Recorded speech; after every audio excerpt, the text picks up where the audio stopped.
aplicativos de namoro, redes sociais, novos formatos de família, independência emocional e financeira. Afinal, como isso afeta nos relacionamentos? É sobre isso que o Entre Elas vai falar hoje, sobre esses novos formatos, né? E também como as pessoas hoje, que elas estão, parecem cada vez mais solitárias e com tantas opções de aplicativos e de relacionamentos, né? Então eu tô recebendo aqui no estúdio, né, duas convidadas, que é a Amanda Fávero, que é psicóloga para mulheres com foco em escrita terapêutica, e a Bruna Pacheco Fortes, que é psicóloga e sexóloga, né? Então, meninas, como a forma de amar mudou nesses últimos anos, né? Como que as pessoas estão amando hoje em dia, né? Se fala tanto de tempos em amores líquidos, né? Tempos de amores líquidos. Né? Como é que as pessoas estão amando hoje em dia? Contem pra nós como é que vocês veem no dia a dia de vocês, no consultório, como vocês atendem as mulheres, né? Como que vocês veem, como vocês notam? Quem quer começar? Amanda quer começar, já que tá aqui do meu ladinho. É uma pergunta que, né, daria muito espaço para a gente olhar para muitos lados, né? Muito. Mas eu acho interessante que, se a gente for falar, talvez, né, na forma, como as pessoas estão amando, qual é a forma que as pessoas estão amando. Talvez a gente tenha saído do singular, né, da forma, e entrar um pouco mais num plural, né, sobre formas de se relacionar. Então, se a gente for pensar transformações dos últimos anos, né, a gente vem vivendo muitas transformações sociais, culturais, tecnológicas, e isso tem aberto, né, muitas possibilidades. Então, a gente, tu até comentou, né, dos amores líquidos, né? Fala, os amores que não duram, líquidos, né? Então, a gente sai daquela ideia de um amor eterno, né, do amor romântico, um amor eterno, e a gente entra num lugar onde a gente tem várias possibilidades. E tem até um termo que são os amores confluentes, onde a gente fala de um amor mais igualitário, um amor onde a gente pode compartilhar um com o outro, e as duas ou mais, né, pessoas são ativas dentro dessa relação, e esse amor, ao contrário do amor romântico, que tem essa ideia do amor eterno, ele é um amor que dura enquanto for bom, né, para essas pessoas que estão dentro dessa relação. E a gente sai desse modelo rígido, né, desse padrão, para pensar possibilidades. Sim. Então, eu acho que os relacionamentos, eles não vivem uma crise, acho que é uma transformação que eles estão passando, né, Bruna? Me ajuda? Como é que... Com certeza, exato. E toda transformação gera uma crise, né? Eu acho que isso também é impossível, né, não ver também os extremismos que a gente vive, né, a gente tem mais liberdade do que nunca, mas as pessoas realmente se sentem mais sozinhas do que nunca.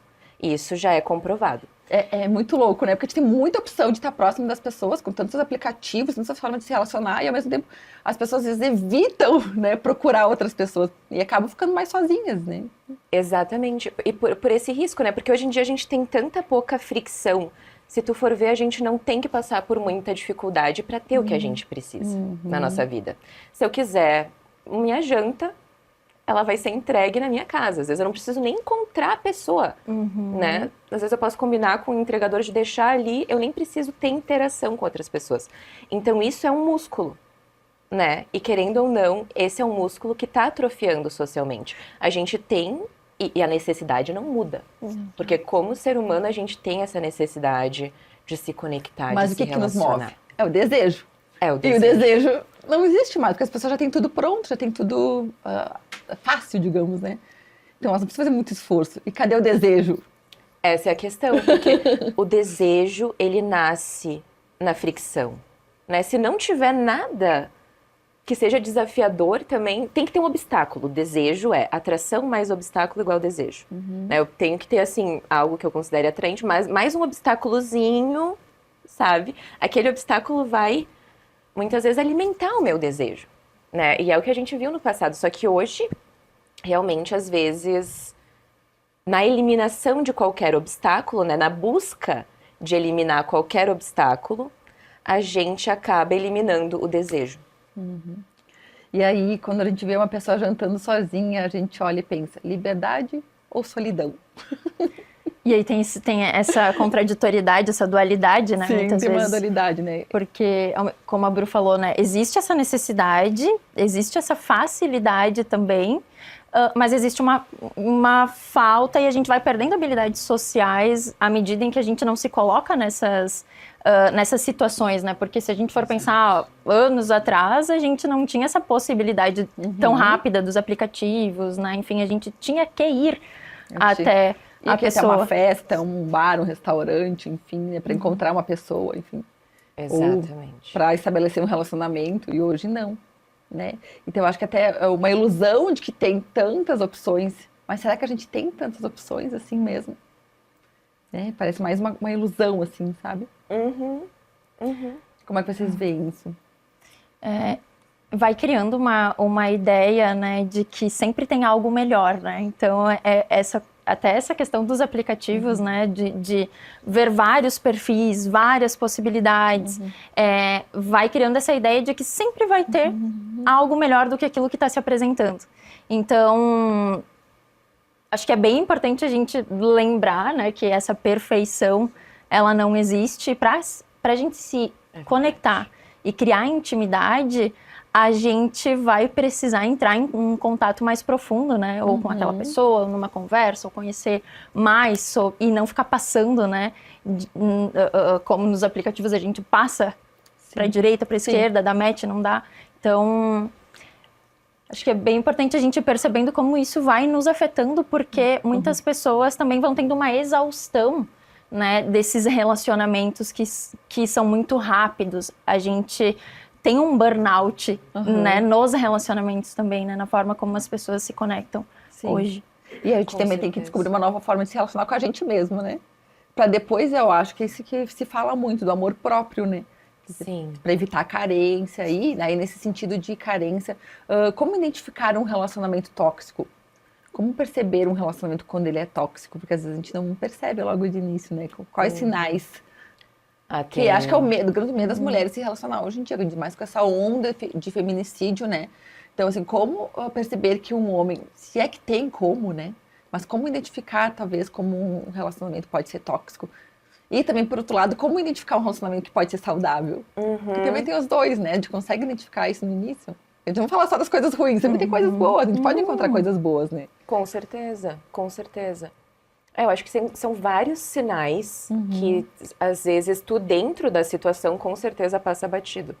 Mas a necessidade caracteriza um relacionamento tóxico, né? Nesse sentido de um relacionamento que não é por escolha, é por necessidade. Sabe? Quando tu não tem a possibilidade de viver sem aquela pessoa, porque isso é uma dependência, não é amor, né? Sim. E todo relacionamento de dependência nasce nisso, nessa dependência emocional, que principalmente nós mulheres fomos, né, condicionadas a vida inteira a criar do outro, né, como se fosse o amor romântico. A gente foi ensinada como mulher desde muito cedo, que era a salvação da nossa vida.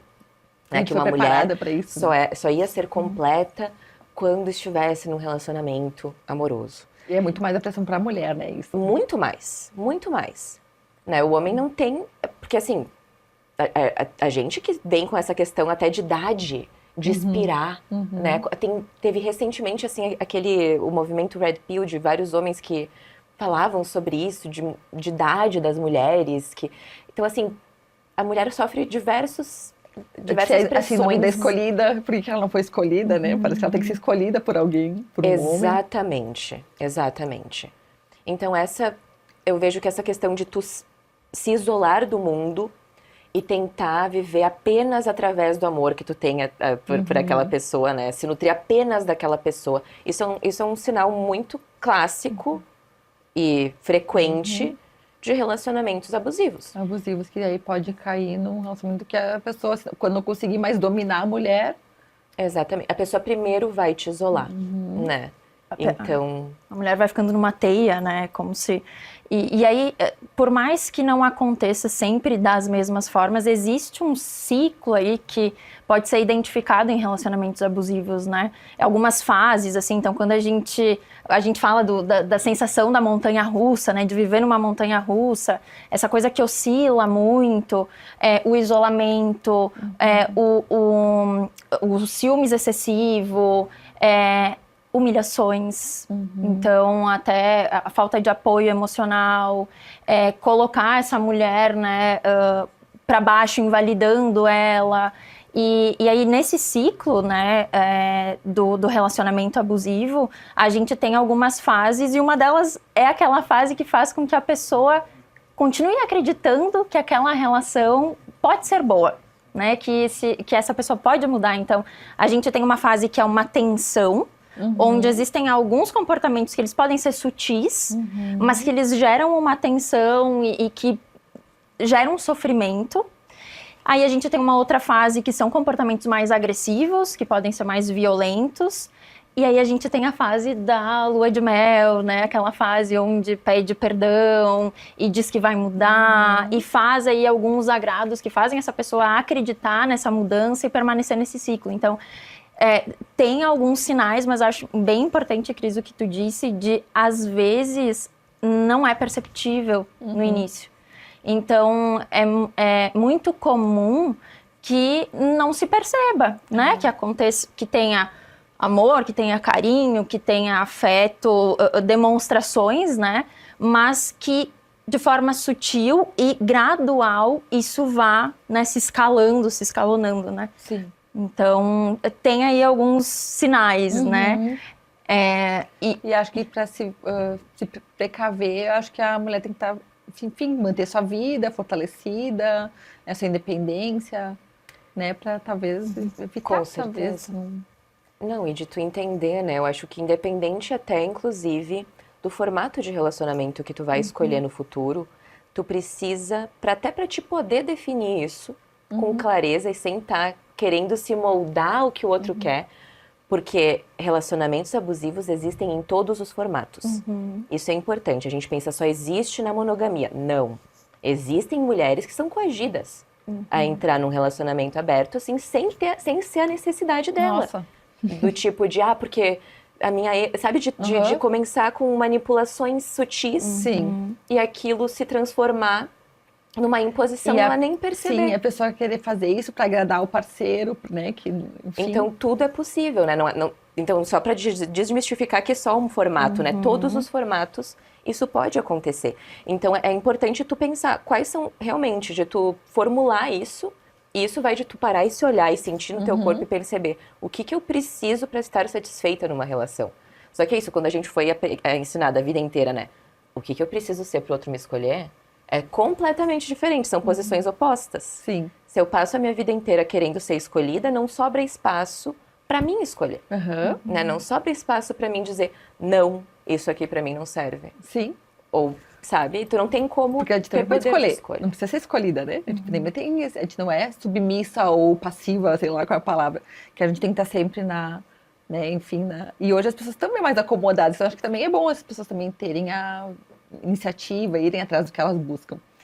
E já o relacionamento saudável, como é que se percebe? Porque muito se fala das borboletas no estômago, né? E hoje será que é essas borboletas no estômago? Será que quando tu encontra alguém é a pessoa que te traz calma, segurança, paz, né? Não as borboletas no estômago, não aquela paixão, aquela emoção, né? Então, o que é quando a gente encontra um relacionamento saudável? O que indica, né? Vamos sair um pouco do tóxico, vamos pro saudável, então. E talvez aqui, né, possa ter uma ideia também de que um relacionamento saudável não vai ter conflitos ou não vai ter dificuldades, né? Ou, por exemplo, e isso já ouvi no consultório, né, de algumas mulheres, no sentido de, não, a gente é muito feliz porque a gente não tem nenhuma discussão. Tá, mas e vocês conversam, né? Porque num relacionamento saudável também vão existir diferenças, vão existir limites, vai existir conversas desconfortáveis. Então, a gente não vai para um ponto onde nada incomoda, ou nada precisa ser conversado. Ele é saudável, não fácil. Exato, né? Então, também precisa dessa construção, né? E dessa disposição. E aí vem essa parte do como lidar com os desconfortos e emoções que podem vir também num relacionamento que é saudável. Sim. Eu acredito muito que uma característica de relacionamentos saudáveis é onde ambas as pessoas podem falar e ser ouvidas, né? Então tem espaço aí para as pessoas que fazem parte desse relacionamento e não é uma coisa unilateral, né? Então... Eu acho que é isso, Bruna, também que as pessoas evitam hoje em dia, né? As pessoas não querem mais a parte difícil do relacionamento. Exato, exato. isso realmente acontece, né? De, às vezes, ter a possibilidade de o relacionamento ser saudável, mas também, né? Qual que é a tua disposição para permanecer e para nutrir essa relação? Porque, que nem a Amanda falou, não é fácil, né? É uma escolha difícil todos os dias, mas é isso. Escolha o teu difícil, né? Porque realmente vai ser necessário aquela nutrição diária de ambas as coisas, né? Da tua relação contigo, porque isso também, inclusive, para mulheres é um desafio num relacionamento, né? De tu conseguir manter a tua relação contigo, manter aquilo que estava te mantendo tão bem solteira, e que às vezes a gente deixa de fazer assim que a gente entra num relacionamento, né? Eu vejo que um relacionamento saudável também permite que tu tenha esse espaço, que nem a Amanda falou, né? Que tu tenha esse espaço para tanto para expor quem tu é, quanto para também existir fora da relação. Porque isso é necessário, inclusive isso é primordial para o desejo. Pensando na sexualidade, e isso acontece muito em relacionamentos que tem muito ciúme, muito controle, de tu querer viver o mundo da outra pessoa, né? De viver aquele mundo onde só é tu e a outra pessoa que existem ali, se isolando da vida, que é um fator, inclusive, que também vai classificar, às vezes, um relacionamento abusivo ao longo do tempo. Sim. Então é isso, né? Qual que é o oposto disso? É tu ter um círculo de amigos onde tu e a outra pessoa transitem e também sozinhos. Sim. Né? Ter um mundo individual.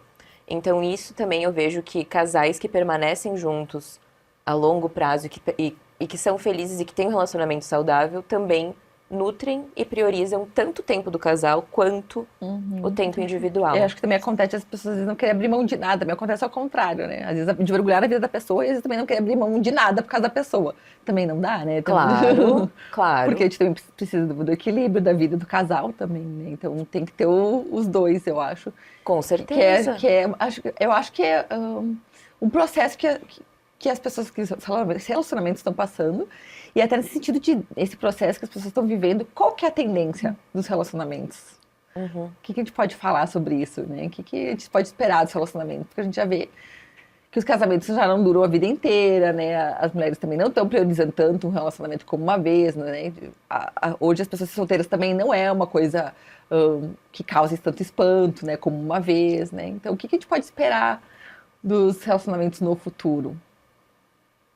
Que difícil responder essa pergunta, né? Porque existem tantas formas, e assim, as pessoas ainda têm o desejo de casar, talvez em outros moldes, né? Não mais naquela ideia rígida onde as coisas acontecem num determinado período, numa determinada sequência. Então, acho que a gente sai de uma ideia única para poder pensar possibilidades, né? Então, poder pensar no nosso próprio desejo, no que faz sentido. Pro casal, para as pessoas. Pro casal, pra pessoa. Então, existem outras possibilidades, né? Inclusive em relação aos casamentos, né? As pessoas ainda desejam casar, mas talvez não nos mesmos moldes. Né? Exato. A gente vê até pessoas que namoram, mas moram em casa separada, pessoas casadas que moram em casa separadas. E funciona muito bem, né, para algumas pessoas. Então, até pensar nisso, né, mas realmente que funciona ali para aquela pessoa. Novos formatos, né? Novos formatos. E isso realmente a gente tá... Eu acho que a norma agora, no futuro, é não ter uma regra, né, nesse sentido de... E isso exige que tu seja mais consciente também em relação às tuas escolhas, né, porque antes a gente não tinha muita liberdade.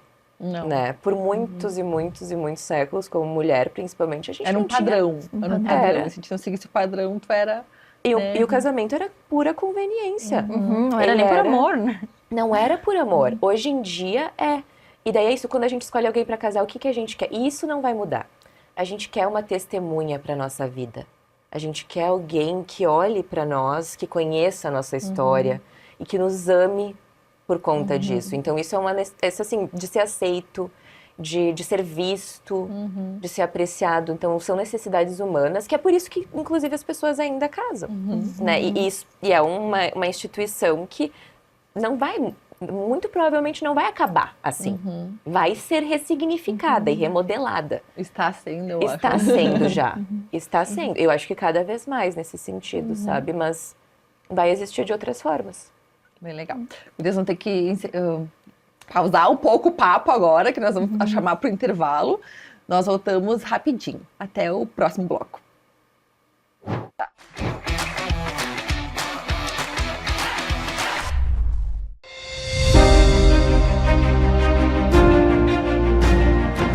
Caxias do Sul é feita todos os dias por quem acorda cedo, trabalha, empreende, estuda, participa e também cobra.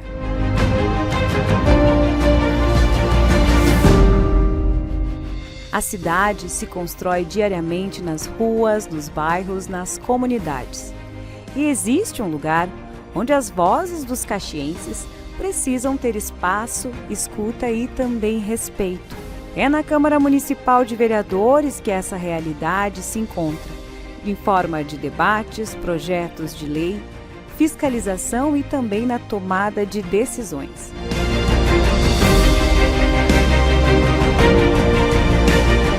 Na Câmara, as discussões nem sempre são simples e nem devem ser.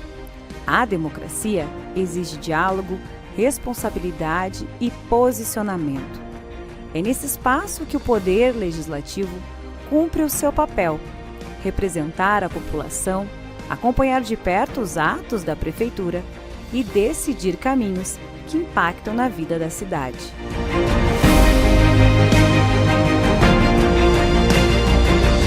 Cada demanda importa, cada opinião conta muito e cada realidade precisa ser considerada. Os projetos discutidos na Câmara não surgem do nada. Eles nascem das demandas da comunidade, das necessidades dos bairros. Cada votação tem a sua consequência para a vida das pessoas. A Câmara é aberta a quem quiser acompanhar, participar, questionar e também cobrar. É lugar de escuta, mas também de debate, de construção e de responsabilidade. Representar é assumir o compromisso com a cidade inteira. Legislar bem exige ouvir, discutir, decidir e responder com transparência. O poder público só faz sentido quando está perto das pessoas. É para isso que a Câmara existe. Câmara de Vereadores de Caxias do Sul. A casa é sua.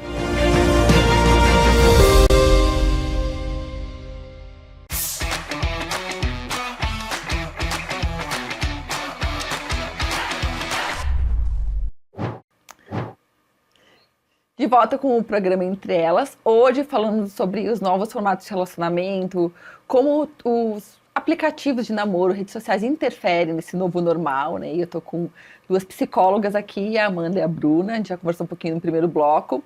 E agora a gente vai começar esse bloco falando um pouquinho do trabalho delas, né? A Amanda tem foco na escrita terapêutica. E a Bruna também, além de psicóloga, é sexóloga. Acho que atende também mais exclusivamente mulheres, enfim.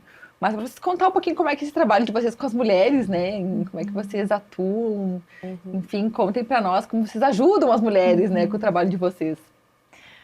Bom, eu sou uma apaixonada, assim, pelo feminino, né, em atender mulheres, então eu direcionei desde o início o meu trabalho, né, o meu foco para o atendimento e para o estudo específico, né, da vivência feminina, da socialização feminina.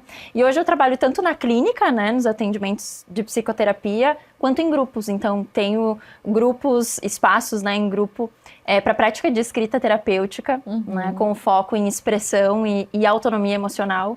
Então, o que é muito legal, assim, porque a gente vê a união das mulheres e o quanto essas relações entre mulheres potencializam, né, a nossa vida, o quanto a gente se identifica na vida uma da outra. Um grupo de apoio. De apoio. E como que funciona isso? Como é que vocês fazem essas escritas, né? Todo mundo compartilha? Como é que vocês fazem? Conta. Então, o encontro ele acontece numa sala ao vivo, é online, né? Acho que é importante dizer isso. Hoje eu atendo tanto online quanto presencial, mas os grupos de escrita terapêutica, eles acontecem semanalmente. Então, a gente tem aí um horário na nossa agenda para dedicar a se ouvir e a compartilhar com outras mulheres. E aí, nesses encontros, a gente sempre aborda temas, né, do feminino, temas que são importantes, né, na vivência feminina.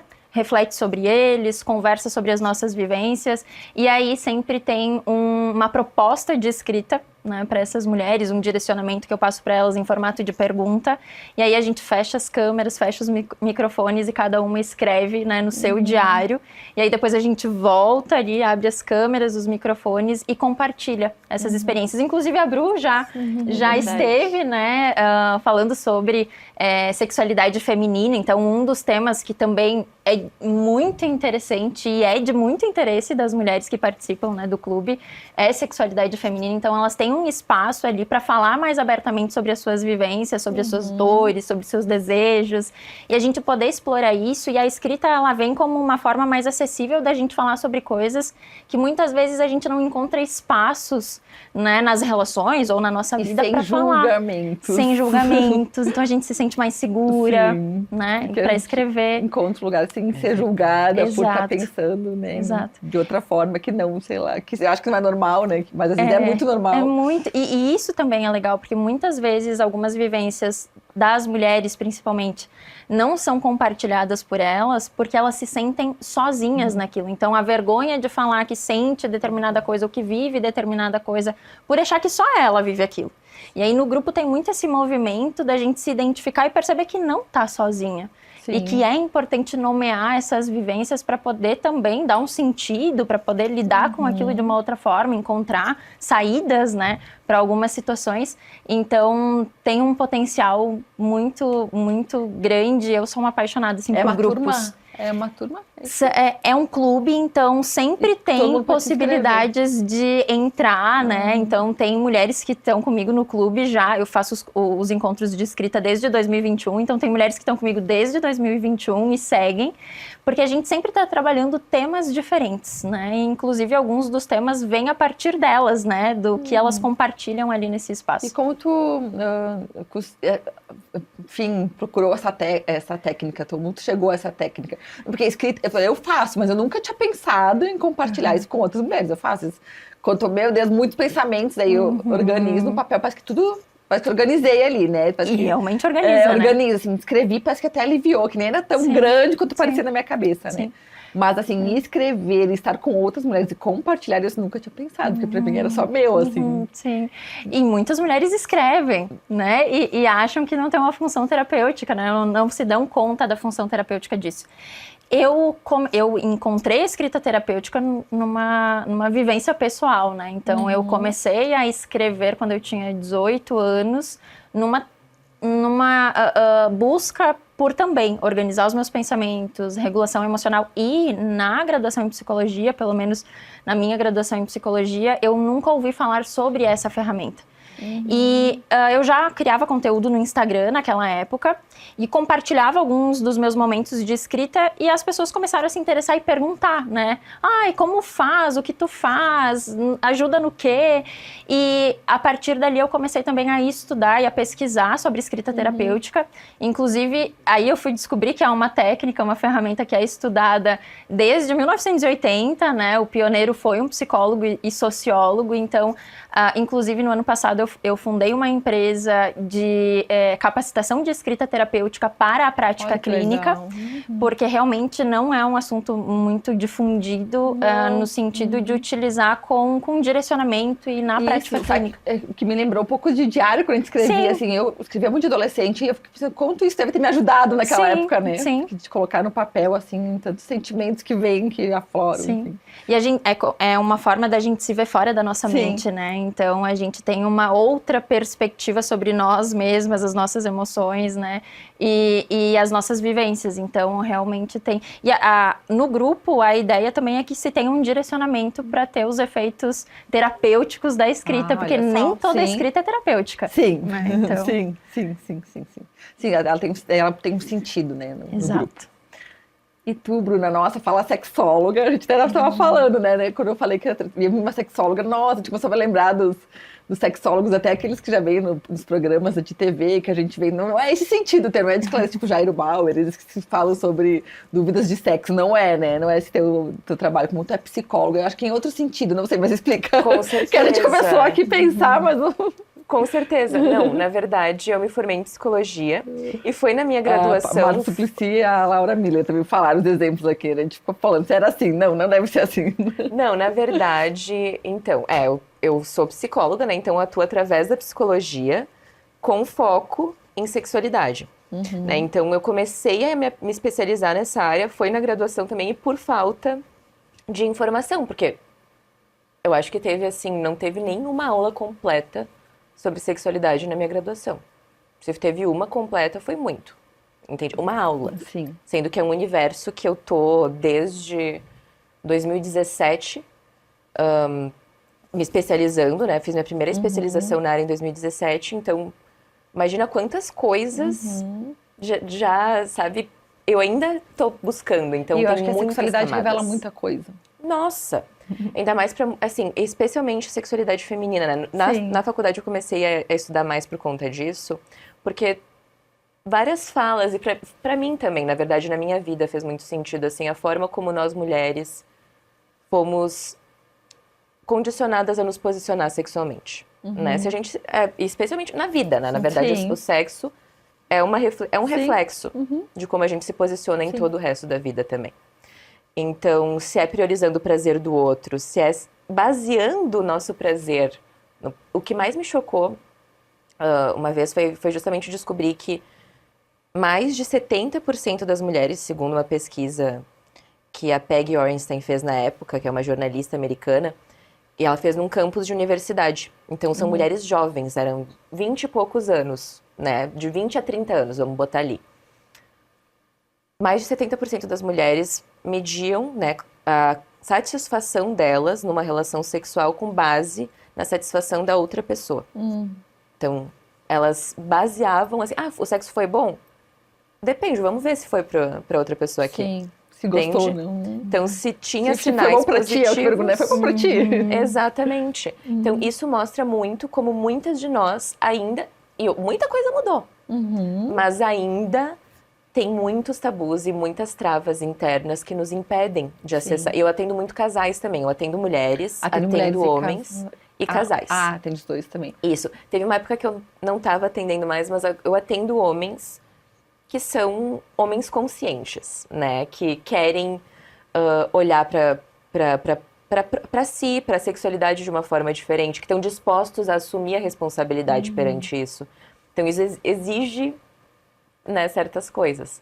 E com casais, qual a maior dificuldade? Assim, às vezes tá um de saco cheio do outro, isso vai refletir no sexo? Com certeza. E daí tu trabalha assim, digamos, é quase uma terapia de casal, com foco também no sexo, como é que funciona? É uma terapia de casal, né? É uma terapia de casal. O que eu vou ter a mais vai ser esse plus de ferramentas para trabalhar a sexualidade, mas eu também, né? É uma terapia de casal. Inclusive o sexo, a gente pensa, nossa, sexo é algo simples que a gente faz. Na verdade, a nossa sexualidade envolve a nossa personalidade, envolve o tesão que a gente sente ao acordar de manhã.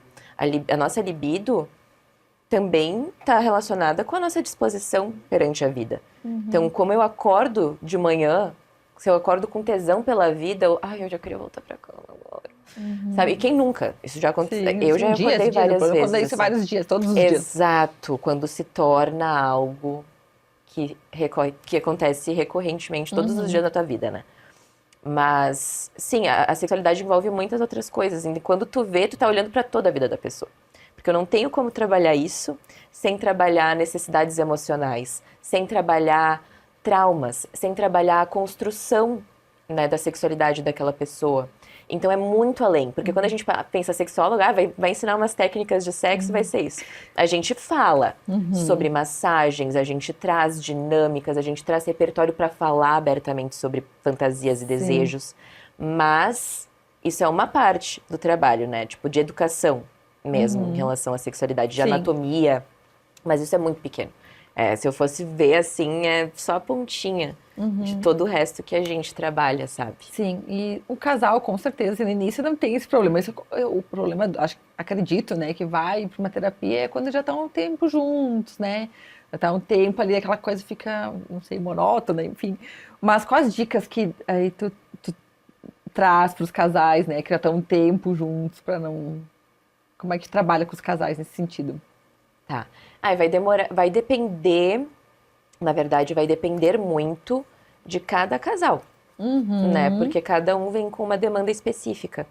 Mas a gente tem esse conceito de que, sim, atendo casais, maioria dos casais que eu atendo já estão mais de 10 anos juntos, né?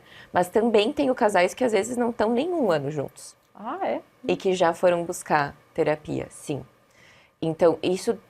E eu acho muito, muito incrível o trabalho que tu consegue fazer. Talvez no início já Nesse- consegue mudar algumas coisas que lá no... Tu consegue prevenir certas coisas, né? Mas a longo prazo, o que que a gente poderia trabalhar? Principalmente, primeira coisa que eu olho é como que eles estão se sentindo na relação e com eles mesmos. Num sentido macro, assim. Tá tendo espaço para te conseguir se sentir bem contigo, com quem tu é nesse relacionamento, porque isso vai se transbordar também na forma como tu vê outra pessoa, né? Como que estão as tuas necessidades dentro dessa relação? Então, tem várias questões, assim, mas principalmente sobre, eu acho que é algo que a gente precisa trabalhar sempre em relacionamentos de longa duração, é a curiosidade que a gente perde. Assim, se eu vejo um elemento X necessário para o erotismo, para que a gente sinta desejo ao longo do tempo, é tu sentir curiosidade pela outra pessoa. E isso a gente ficaria surpreso em relação a quantas pessoas conseguem manter. Muita pouca gente consegue manter. E A as mulheres, curiosidade. né? As mulheres com homem, acho que ele é mais natural para o homem, né? Falar de sexo, me parece. Hoje está mudando um pouquinho, né? Mas para a mulher ainda é um pouco de tabu, assim. E eu já vi pesquisas que as mulheres falam, às vezes, de dificuldade de saber o que é um orgasmo, de não conseguir. Então, a mulher tem mais essa dificuldade, a mulher precisa ter mais conhecimento dela mesma, né? Esse sentido mais da sua sexualidade, o que é melhor para ela. E como é que ela faz daí, né? Para se sentir mais à vontade, como é que ela pode dividir isso também, né? Trazer esse tema. Perfeito o que tu trouxe, Cris, porque isso é verdade. Não, e tu sabe que a gente tem essa tendência de pensar que é o homem que vai se entediar antes com a monotonia da monogamia, por exemplo. Mas é a mulher. A mulher se entedia e, com certeza, traz isso para a sexualidade muito antes do homem. Porque a mulher precisa de um estímulo, né? A gente também não é ensinado que existem formas de desejar. Então, existem dois tipos de desejo. Existe o desejo espontâneo, que é o que a gente fica tentando, às vezes, replicar no futuro, porque lá no começo da relação, quando tá conhecendo a pessoa, quando tá, assim, hormônios a flor da pele, tudo lindo, flor na barriga, assim, aquelas borboletas na barriga, sabe? Então, isso tu vai estar sentindo um desejo mais espontâneo, porque teu sistema nervoso tá quimicamente alterado.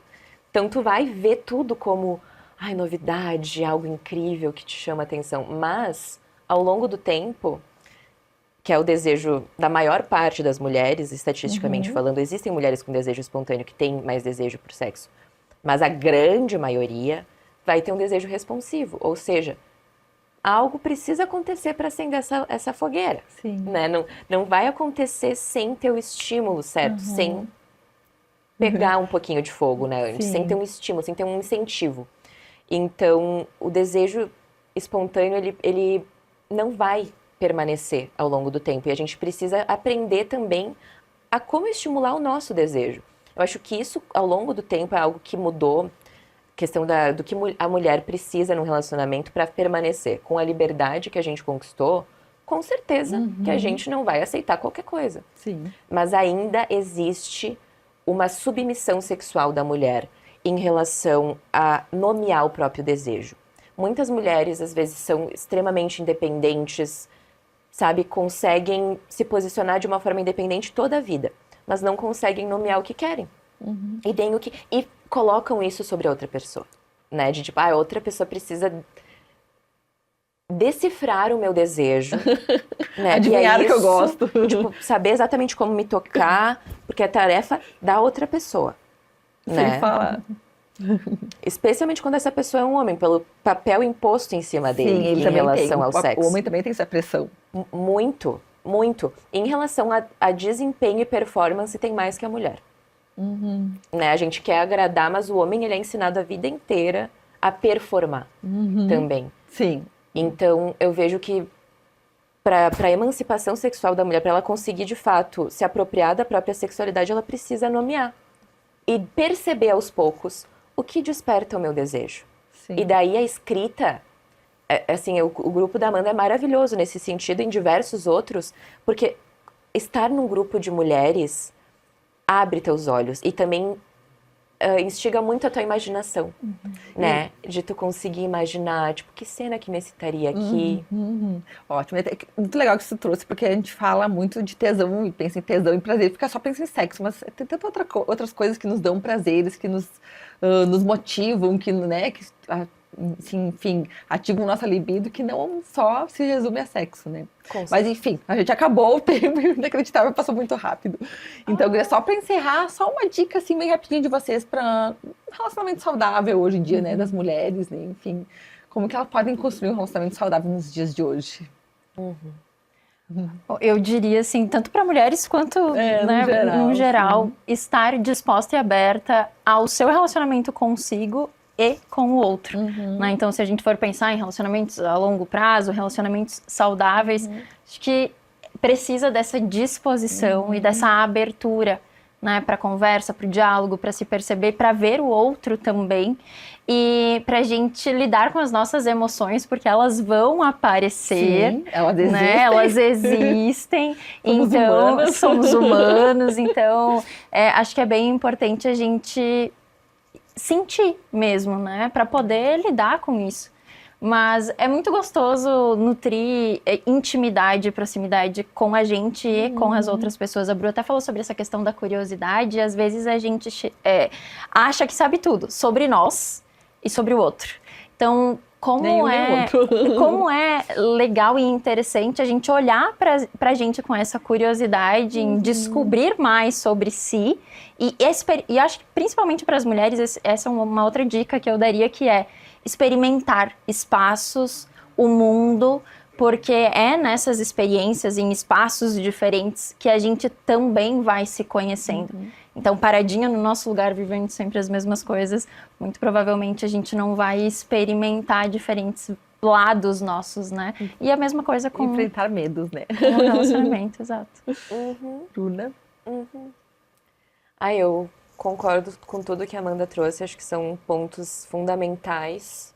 Tô pensando o que eu acrescentaria. Eu acho que justamente, eu gostei muito disso que tu falou, assim, da curiosidade.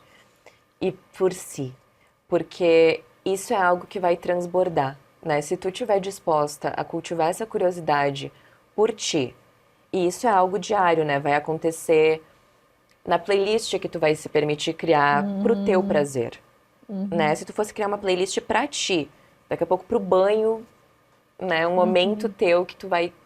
É só teu. O que tu botaria nessa playlist? Vai nesses pequenos momentos, né? Na escrita, de tu parar pra escrever um pouco, assim, sobre... Eu sei que isso já é um tema, assim, super desafiador pra muitas mulheres, que é escrever sobre fantasias, mas tem um livro muito interessante também, que eu deixo como dica aqui, que é Desejo, da Gillian Anderson, que traz escritas de mulheres de verdade, né? Mulheres que existem ao redor do mundo. E que escreveram as suas maiores fantasias. É muito libertador, como mulher, ler esse livro. Porque é impossível tu não se identificar com alguma fantasia ali, ou tu também não se repunar por alguma. E isso é o incrível, isso que é o legal. Porque daí tu vê como é ampla a nossa sexualidade, a forma da gente desejar, a forma da gente viver o sexo. Porque tem fantasias ali que não envolvem nada do sexo que a gente aprendeu na nossa sociedade patriarcal, que é o que existe, que é a penetração. Para a grande maioria para muitas mulheres, não existe isso na própria fantasia. Então, muito interessante ler esse livro, cultivar a tua imaginação, ser curiosa. Desejo o nome do livro, Desejo o nome do livro. E acho bem legal, porque a gente trabalha a mente, né? A gente acha que tá no ato, mas tá muito na mente também, né? Muito. O sexo começa na mente. Na mente. Muito bom. Bom, meninas, muito obrigada. Ai, uma pena acabar o programa, porque tá muito legal. Eu tenho que voltar num outro momento. Com certeza. Obrigada, então, Obrigada, Amanda e Bruno. Cris. Obrigada por você que nos acompanhou. Obrigada a Vivi e a Carol, que ficaram no meu ponto, né? As gurias estavam bem empolgadas também com o tema hoje. E os guris também que nos gravaram aqui, as meninas de Libra. E você que nos acompanhou, um abraço e até o próximo Entre Elas.